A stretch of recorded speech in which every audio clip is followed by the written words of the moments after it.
세계 행복에 대한 최근 보고서에는 낙관론에 대한 이유가 있다. 한 가지 예로 자비심은 전염병 이전보다 약 25% 더 높다.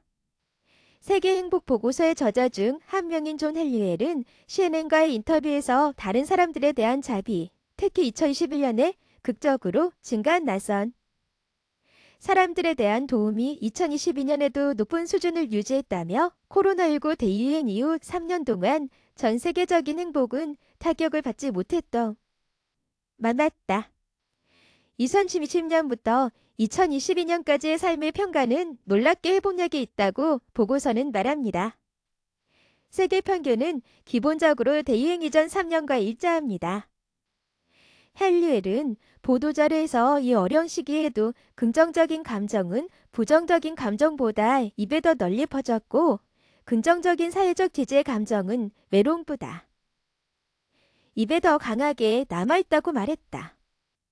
UN 지속 가능 개발 솔루션 네트워크의 출판물인 이 보고서는 대칭개국 이상의 사람들로부터 전 세계 조사 데이터를 끌어낸다. 국가들은 지난 3년간 평균 삶의 평가를 기준으로 행복도 순위를 매긴다. 월요일에 발표된 이 보고서는 가장 행복한 나라들, 행복 척도의 맨 아래에 있는 나라들과 그 사이에 있는 모든 것들, 그리고 더 큰 행복 후 이어지는 경향이 있는 요인들을 확인했다. 3월 20일은 유엔이 2023년 10주년을 기념해 지정한 국제행복의 날이다. 갤럽 세계 여론조사의 삶의 평가에 기초한 세계 행복보고서 순위에 따르면 핀란드는 6년 연속으로 세계에서 가장 행복한 나라입니다. 이 북유럽 국가와 이후 국가인 덴마크, 아이슬란드, 스웨덴, 노르웨이는 모두 건강한 기대 수명, 1인당 GDP, 사회적 지지, 낮은 부패, 사람들이 서로를 돌보는 공동체에서의 관대한 그리고 중요한 삶의 결정을 내릴 수 있는 자유와 같은 보고서의 결과를 설명하기 위해 사용하는 척도에서 매우 좋은 점수를 받고 있다. 하지만 우리 모두가 핀란드로 이주할 수는 없기 때문에 다른 사회들이 이 순위들로부터 배울 수 있는 것이 있을까? 그들이 우리가 전에 보고 시작할 수 있기를 바랐던 것들을 하고 있나요? 아니면 그들을 다르게 만드는 것은 그들의 기후와 역사에 대한 독특한 무언가입니다. 그리고 다행스럽게도 적어도 제 관점에서 답은 전자입니다. 브리티시 컬럼비아 대학 밴쿠버 경제대학의 명예 교수인 헬리웰이 말했습니다. 한 사회의 모든 구성 요소와 구성원의 행복에 대한 전체적인 관점을 취하는 것은 더 나은 삶의 평가와 더 행복한 국가를 만든다. 보고서는 모든 기관의 목표는 인간의 복지에 기여할 수 있는 것을 제공하는 것이어야 한다며 미래 세대에 대한 회계 처리와 기본 인권 보존을 포함하고 있다. 이스라엘은 작년 9위에서 올해 4위로 올라섰다. 네덜란드 5위, 스위스 8위, 룩셈부르크 9위, 뉴질랜드 10위가 상위 10위 안에 들었다.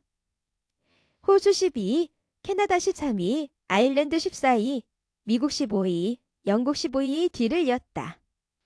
이곳 모두 20위 안에 들었다. 같은 나라들이 매년 상위 20위 안에 드는 경향이 있지만 올해는 리투아니아라는 새로운 진출국이 있다. 발트 3국은 2017년 52위에서 최근 20위로 지난 6년간 꾸준히 상승해왔다.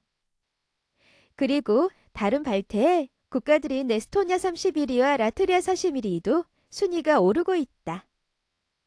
헬리웰은 중유럽과 동유럽에서 벌어지고 있는 것과 본질적으로 같은 이야기라고 말했다. 그는 이들 지역의 국가들은 아마도 1990년 이후의 과도기를 정상화했을 것이며 그들의 새로운 정체성에 대해 더 확고하게 느끼고 있을 것이라고 말했다. 프랑스는 올해 보고서에서 22건에서 21위로 밀려났다. 아프가니스탄은 137위, 레바논은 132기로 1위를 차지했다. 이들 국가의 평균 수명 평가는 행복한 10개국보다 5점 이상 낮다. 러시아의 우크라이나 침공은 2022년 보고서가 발표되면서 양국 모두 세계적인 주목을 받았다. 그렇다면 최근의 조사에 따르면 이 두 나라는 어디에 위치하고 있는가? 우크라이나의 복지는 확실히 타격을 입었지만 우크라이나의 고통과 피해의 크기에도 불구하고 2022년 9월 삶의 평가는 2014년 탑병이 여파보다 더 높은 수준을 유지했으며 현재 우크라이나 지도부에 대한 더 강력한 공동의 목적 자비, 신뢰에 의해 뒷받침되고 있다고 보고서는 빤다. 교사에 따르면 2022년 양국 정부에 대한 신뢰는 두 나라 모두에서 증가했지만 러시아보다 우크라이나에서 훨씬 더 많이 증가했다고 한다. 그리고 러시아 지도부에 대한 우크라이나의 지지는 0으로 떨어졌다. 올해의 순위에서 러시아는 70위이고 우크라이나는 90위이다. 전염병의 혼란은 많은 반성을 불러일으켰다. 사람들은 그들의 삶의 목표를 다시 생각하고 있습니다. 탄가고 HLLIWEL은 말했다.